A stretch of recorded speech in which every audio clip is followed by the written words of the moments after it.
তো গাইজ আজকে একটু বেরিয়ে পড়লাম একটা ছোট্টখাট্টো গিফট আনতে। আর আমার সাথে আছে এই মালটা। আর হ্যাঁ, অন্ধকারে ভিডিওটা করছি তো তাই ভালোভাবে কিছু দেখা যাচ্ছে না। ডুয়া স্টেশনে এসছি গিফটটা কিনতে। ফাইনালি আমরা দোকানে পৌঁছে গেলাম। দোকানদারকে বললাম আমাদের একটা ছোট্টখাট্টো গিফট লাগবে। আর এদিকে দোকানদার ফ্যাট ফ্যাট করে গিফটটা রেডি করছে। তারপর গিফটটা নিয়ে আমরা বাড়ির দিকে রওনা দিলাম। তারপর বাড়ি এসে এদিকে আমার বন্ধুটা বেলুন সাজাচ্ছে। আমি ভাবলাম বসে থেকে কি করব, তাই আমিও একটু কাজবাজ করতে লাগলাম। अच्छा। আর এদিকে জেঠুনা দাদাকে মালা ঘুষি করাচ্ছে। আর এরা সবাই ভাবছে কেকটা যে কখন কাটা হবে, কখন খাবো।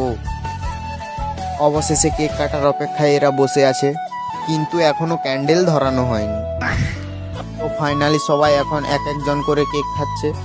তারপর দাদার জন্য যে গিফটটা নিয়েছিলাম সেটি দাদাকে দিয়ে দিলাম। এই রকমই এক একজন করে গিফট দিতে লাগলো। তারপর আমাদেরকে গ্লাসে করে মদ দিয়ে গেল। এখন সবাই মদ খাওয়ায় ব্যস্ত।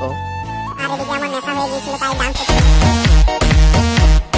আর এদিকে সবাই খেতে বসে গেছে। এদিকে আমি বেশ আরামে খাচ্ছিলাম, কে আমার ভিডিও করছে। হ্যাঁ, স্যার খাবো না।